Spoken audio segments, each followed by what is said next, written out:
Hey guys, so for today's video in the series, we're covering the Dodge Nitro. For these types of videos, I look at the history of the car, major flaws, and why it got cancelled. I'm making my way through many of the Mopar cars, and I've already done the Dodge Avenger, Dart, Caliber, Magnum, Chrysler 200, and Chrysler Aspen. So let's get started for the Caliber. So if you're new to these types of videos, the first part focuses on looking back at the history of the car and all the details and specs, and then we jump into talking about the events that led to the car being cancelled and any flaws that it had. So the Nitro lived through 6 model years, 2007 to 2012, before being cancelled. So we're going to start way back in 2005. The world first saw the Nitro at the Chicago Auto Show in February 2005. You'll see pictures of the concept on screen now, but it ended up being very similar to the production version.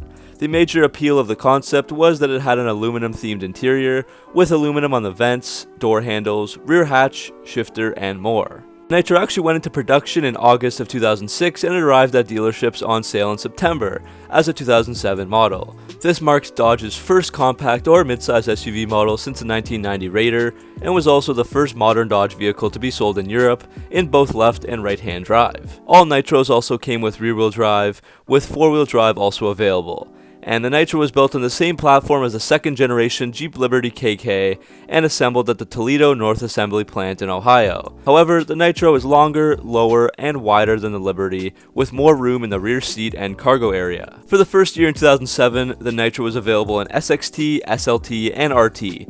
And throughout the years, the SXT would become the SE, and in 2011, the models got renamed Heat, Detonator, and Shock. I'll get more into the model specifications later, but initially there were 4x2 and 4x4 options for every single model, and the base engine was a 3.7 liter V6, while the top model RT would get the 4 liter V6 instead. And depending on the year, the base model started at between $19,000 to $22,000, and prices rose up to $24,000 to $28,000 for a 4x4 RT or Shock model. The Nitro had bold and aggressive styling, pretty much like all the Dodges of this era. It has a classic crosshair Dodge grille and massive fender flares that round out the wheel well areas. That grille is body color on the RT models, but chrome in both the base model and SLT. Every other part of the car, both front and back, is boxy or brawny, or as Dodge likes to say, athletic. The headlights are horizontal, with small turn signal slits right under and circular fog lights far below. The windshield is very upright with a high belt line and rectangular windows and black window trim. There's also an interesting black plastic piece with 3 chrome ribs on the front fenders. It's supposed to be a cooling slot, but I think this is just a cheesy and fake thing to add to any car since they aren't even functional. They just scream tacky and poser to me. Senior Vice President of Global Marketing George Murphy spoke about the design, saying, quote, "The Dodge Nitro styling delivers something extra, that little something midsize buyers are still searching for, attitude." Being the first midsize SUV for the brand, Dodge Nitro had to personify the bold, powerful, and street-smart attitude of Dodge. In a world of mostly bland SUVs, the 2007 Dodge Nitro has the design, engineering, and performance to inspire consumers and ignite the midsize SUV market, end quote. So moving inside, once again, a Dodge vehicle is plagued by the brittle and boring plastic pieces everywhere. It was a well-designed interior, but many felt that the right materials weren't used, as it didn't feel luxurious or very high quality. The design is mostly square-shaped, so as you can see from the center console, vents, and other pieces around the interior. The steering wheel gets 4 spokes, and if you have steering wheel controls, there are large buttons on either side. And the instrument cluster has 3 major simple gauges: the speedometer, tachometer, and fuel and temperature. The Uconnect system can be optioned out to come with a radio, navigation system, and a 30GB hard drive to hold songs and pictures. And you could also rip CDs directly to the system and display your own wallpaper on the screen. And the Uconnect responds to your voice commands as well. The Nitro SE or SXT comes with base cloth seats, while the SLT or RT models get the Yes Essentials fabric that repels stains and controls odors. There is also an option, perforated charcoal leather, on the RT models. The front bucket seats were known to be comfortable and supportive with good bolsters, and there's lots of front seat legroom. The rear seats and front passenger seats can both fold flat to allow for more storage. And the base SE gets a washable vinyl rear load floor, but the SLT and RT get the load and go system, which is a cargo floor that slides out 18 inches on the liftgate door to carry an object weighing up to 400 pounds. There's also a 4-inch compartment under the cargo floor to store items. And if you do fold the second row seats, you'll get 75.6 cubic feet of cargo space, but that's not very impressive at all. It actually falls 10 cubic feet less than a Ford Explorer, 20 less than a Toyota Highlander, and over 40 less than a Chevrolet Traverse. Shifting over to performance, the Dodge Nitro base model, either SE or SXT, and the Nitro SLT got the 3.7-liter single overhead cam V6 engine found in several other Chrysler applications as well. This engine made 210 horsepower and 235 pound-feet of torque.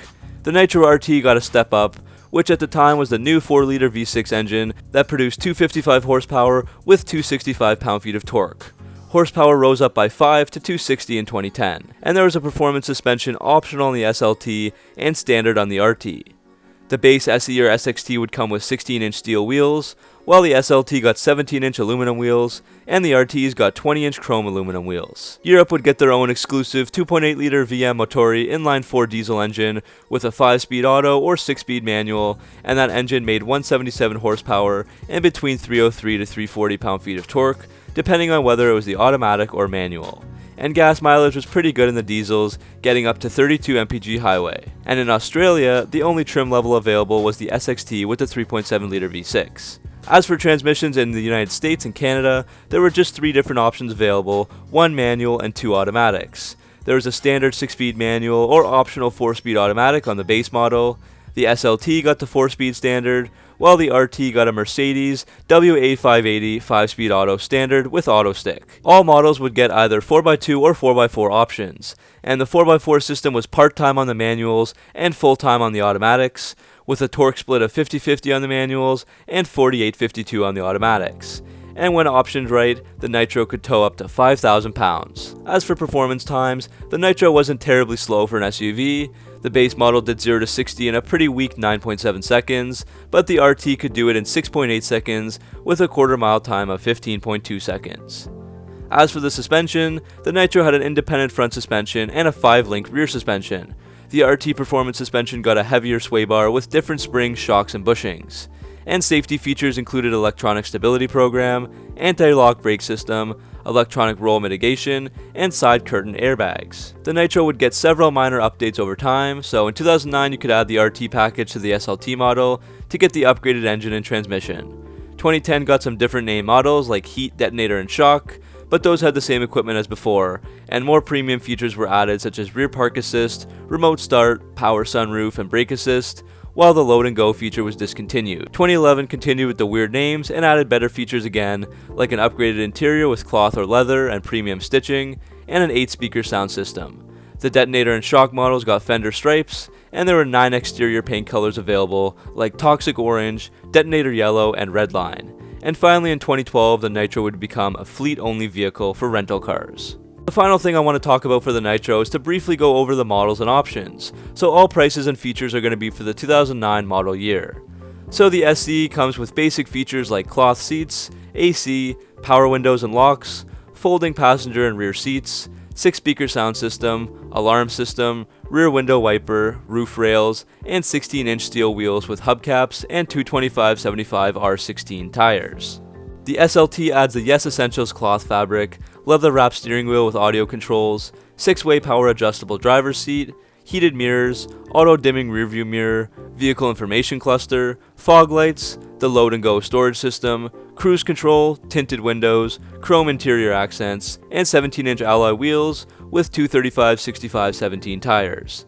And finally, the top-end RT has all of that stuff, along with the 4-liter 260 horsepower V6, a 5-speed auto with manual shifting capability, sports suspension, and 20-inch chrome wheels with 245/50/20 tires. There are many other options available on each model that would add some extra cost, as you'll see on screen, like heated leather seats, power sunroof, rear park assist, Uconnect multimedia suite, or the RT wheels and suspension added to your SLT. The Nitro was Dodge's only 5-seat SUV and the main SUV until the Dodge Journey crossover SUV came out in 2009.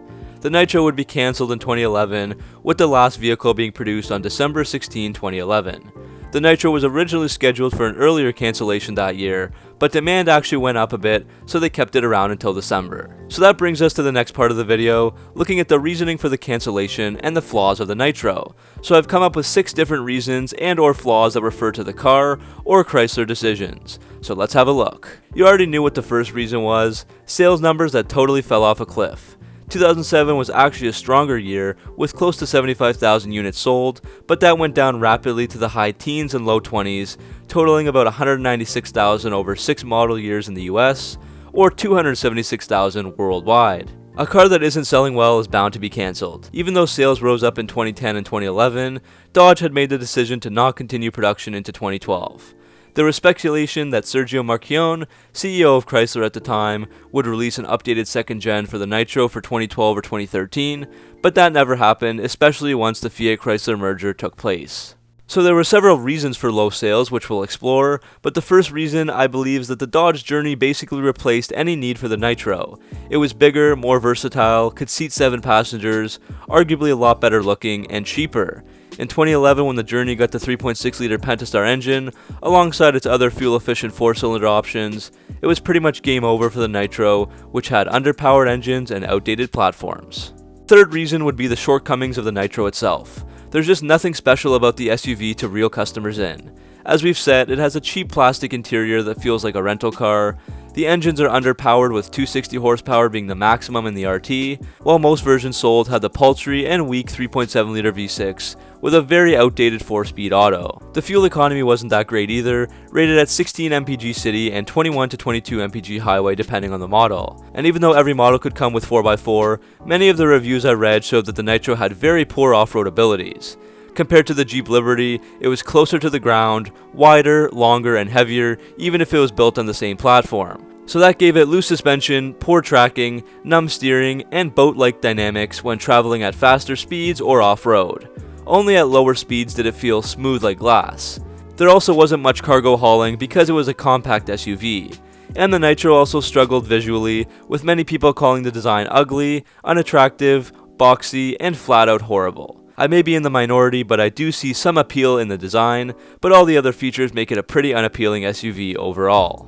The fourth reason ties back to the last one, but this was basically a more ineffective Jeep Liberty KK. Both SUVs were built at the same Toledo assembly plant, using the same platform and many of the same components. The Nitro seemed like an afterthought, just a quick attempt to sell more of the same car by making it sportier, muscular, and tougher looking. Unfortunately, the Nitro may have actually stolen some sales from the Liberty, and the end goal is to merge both the Liberty and Nitro together to avoid this issue. The Liberty sold better, so the Nitro was first to go. The fifth reason is kind of a funny one, but Dodge really had no idea how to market the Nitro, which kind of makes sense seeing that there weren't too many positive attributes. That resulted in some pretty weird commercials.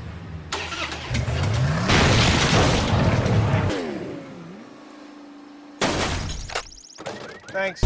Introducing the all-new Dodge Nitro. Careful, it's Nitro active.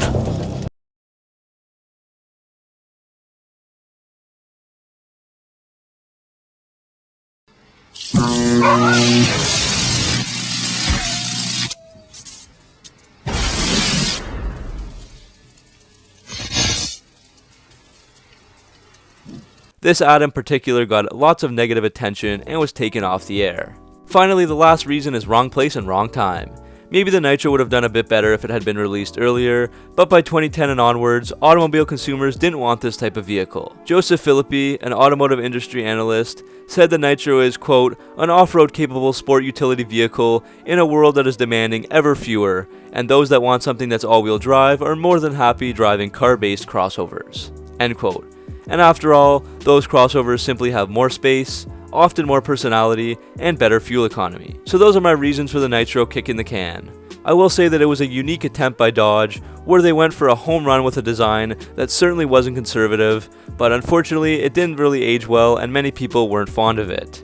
It worked early on, but too many factors combined to kill the Nitro off for good by 2011. By 2012, Dodge never cared to fill the gap that the Nitro left, so the Journey would start down at around $20,000, the Durango starting at $29,000, and then the Jeep Cherokee sort of filled that gap with its $27,000 starting price. So that's the end of this video, guys. Thanks for watching and hopefully you enjoyed it. It was a loaded topic as always, but an interesting one, and I tried my best to give you guys as much information as I possibly could. What do you think about the Nitro? Do you love or hate the design? And were there other reasons for its cancellation that I missed? Let me know in the comments section below, and make sure to like and subscribe for more Mopar content, and I'll see you in the next video.